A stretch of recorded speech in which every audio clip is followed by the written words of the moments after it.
Bom, vamos começar então falando das etapas, né, do que a Copercana abrange nessa prestação de serviço dela, né? E o princípio é a amostragem de solo.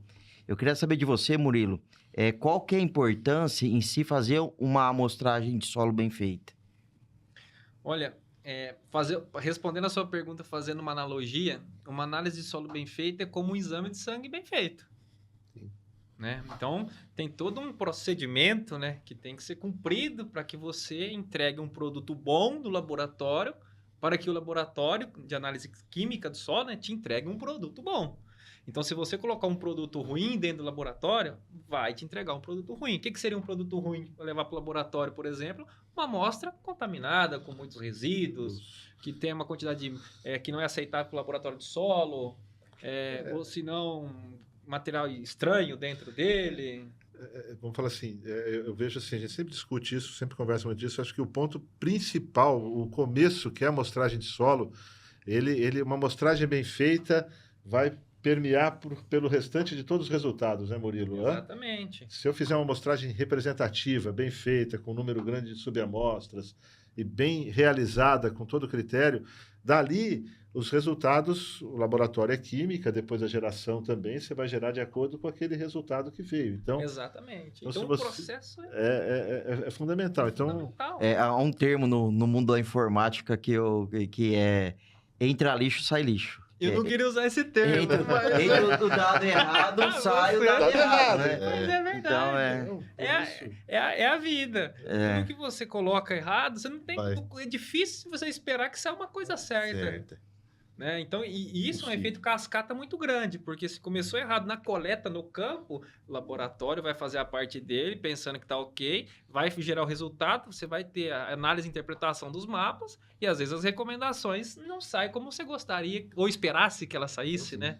Às vezes também não representam a realidade do que realmente é aquele talhão. Exatamente. Então, é fundamental, né? Eu acho que a análise ali, o começo, né? Vamos dizer assim, a coleta das análises, das amostras, né, tem que ser com bastante critério, com calma e muito bem feita, porque isso pode prejudicar todo o resultado daí para frente. Né? E aí entra vários aspectos técnicos, né? Por exemplo, profundidade correta. Sim. Né?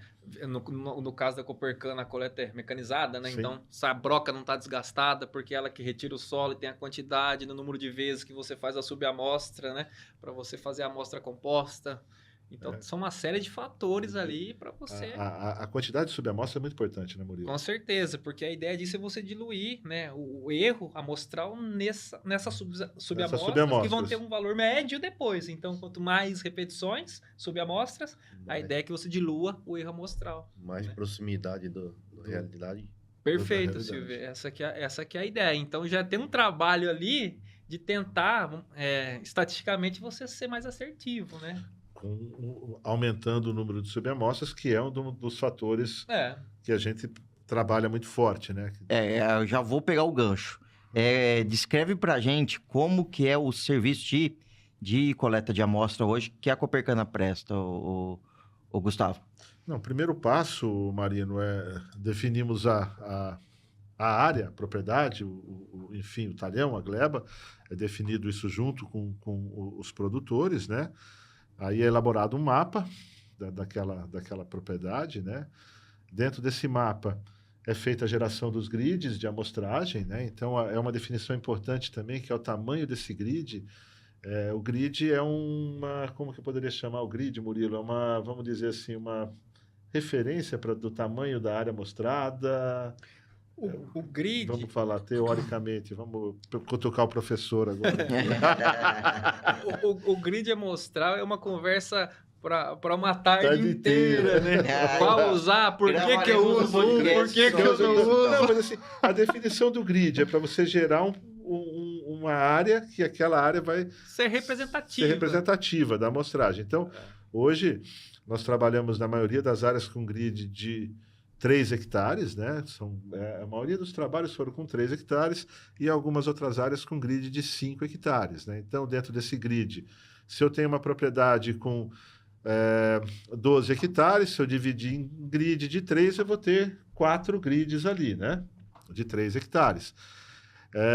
Após a geração desses mapas de grid, é gerada uma informação que ela vem por um software, né, essa informação, por um Isso. aplicativo que nós vamos a campo, e ali tem a referência para o nosso operador, para o nosso ir lá fazer a coleta da amostra.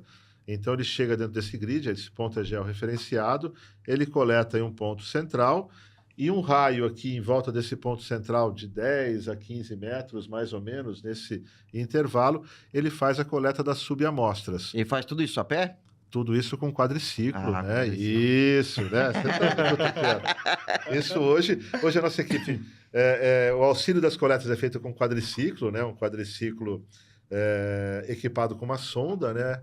Essa sonda, ela tem uma regulagem automática de altura, né? Então, ela tem uma regulagem.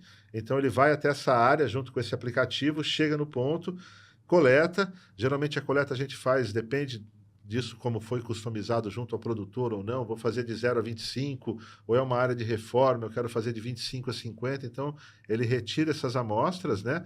E faz a coleta ali de 8 a 10 subamostras, assim, em volta. E aí, ele forma uma amostra composta. Ela é devidamente identificada, né? Propriedade, talhão, as análises, né? E dentro dessa amostra que vai para o laboratório.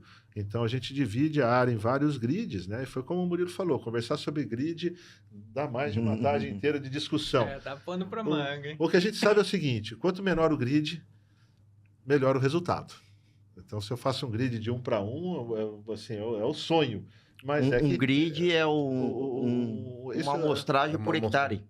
O grid de 1 para 1 seria você fazer 1 para 1. hectare. Então, numa área de 10 hectares, eu teria 10 quadradinhos de 1 hectare. Tá. Se eu for fazer de 1 para 3, eu teria 3 quadradinhos. Se eu vou fazer de 1 para 5, eu teria 2. Então, quer dizer, você vai diminuindo, conforme você vai apertando, vai diminuindo essa variabilidade, né, Murilo? Vai melhorando a assertividade, só que vai encarecendo, né? Não sei. Me ajuda aí, vamos lá, vamos cutucar. O custo é sempre uma linha de corte. Uma linha de corte, para a vida, né? Não Pra só vida. para agricultura de precisão. Perfeitamente. Então, isso tem que ser levado em consideração, com certeza, né? Mas, vamos pensar só no grid. Então, por exemplo, um grid de uma amostra a cada 3 hectares, né? Quando você compara de uma amostra a cada 5, quanto menor o seu grid, né? Quanto mais amostras você tem por área, que no caso aí nós estamos falando de 1 para 3, você representa melhor o seu espaço. 1 para 5, você não representa tão bom quanto 1 para 3, mas você também representa. Sim. Aí, entende? Então, assim, são formas de se fazer, de se trabalhar diferente, dependendo do objetivo que você tem para sua proposta, né?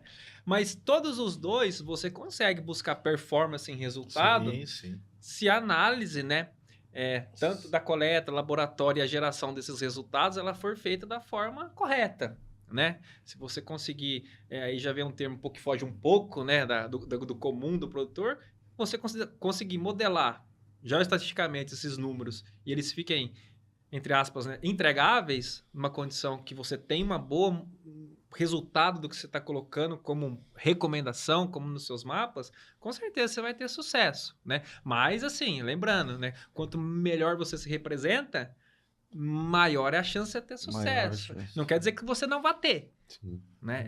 Melhor assertividade. Você melhora o seu contexto, né? E aí não existe o certo ou errado. Muito... Se a gente cair nisso, a gente fica num lapso aqui muito ruim. Perfeito. Né? Então, é a estratégia de trabalhar, entendendo o cenário, quero representar um pouco mais, um pouco menos, custo disso, custo daquilo, o que se adequa para fazer o melhor na minha realidade. Eu acho que é isso. Tá? E uma dúvida que eu tenho ainda na amostragem de solo, principalmente em soqueira, hoje muita gente fala que na linha é um ambiente, na rua é outro, né? Aonde se tira o solo em soqueira? Não, em soqueira a gente tem os pontos, né? Mas geralmente assim, a gente não tira em cima da soqueira, vamos dizer, em cima da linha de cana. Geralmente é ao lado da linha de cana, né? Que você faz a amostragem, né? Então, dentro desse círculo aí, você faz... geralmente ao lado ali, vamos dizer assim, da linha da cana, da soqueira da linha da cana, que a gente faz a retirada da amostra, né? A sondagem ali, né? Não sei se... Sim. Tá certo? Agora sim, em áreas, mas depende, em área de lavoura. Por exemplo, é uma área que vai reformar a cana, que não tem cana, que já arrancou, que eu vou entrar com cereais, com soja. Não tem mais a linha da cana. Então você vai fazer realmente dentro da área, aleatório. E é uma soqueira? Não, é uma soqueira de último corte, Gustavo, que eu vou usar, eu vou arrancar essa cana, coleta a amostra, mas eu vou arrancar essa cana aí, que eu vou entrar com plantio de soja depois e voltar com cana. Eu vou fazer um plantio entre ciclos da cultura de cana-de-açúcar, né? Então, vamos falar assim, não tem tanta... Aí, vamos falar assim, de você estar fazendo no meio da linha, do lado da linha. A gente não tira em cima da soqueira, né? Vamos dizer assim. Tira geralmente ao lado ali, 20 centímetros, 30 centímetros ao lado da soqueira. E não chega na rua, né? Na área compactada, digamos assim, né? Geralmente a parte compactada é o meio, né? É onde tem todo o trânsito de colhedoras, transbordos, enfim, a operação ocorre ali, né? Então, isso entra muito em preparo, aí entra numa outra área que também é precisão, como o Silvio falou, que no início, né, que é desde o plantio, né? Então, se eu pisar na cana, se eu tiver um pisoteio, tudo, eu tenho compactação, diminui o sistema radicular, ela produz menos, enfim, tem uma série de outras... Só dessa parte de sistematização é mais um podcast, né? Eu vou falar assim, bem falado pelo Silvio, porque assim, só de... Você faz eventos assim... Um em cima do outro. Dá para conversar aqui até de noite, aí tem que mudar até tirar água, né? E continuar a conversa até mais tarde. Entendi o recado. É verde a garrafinha.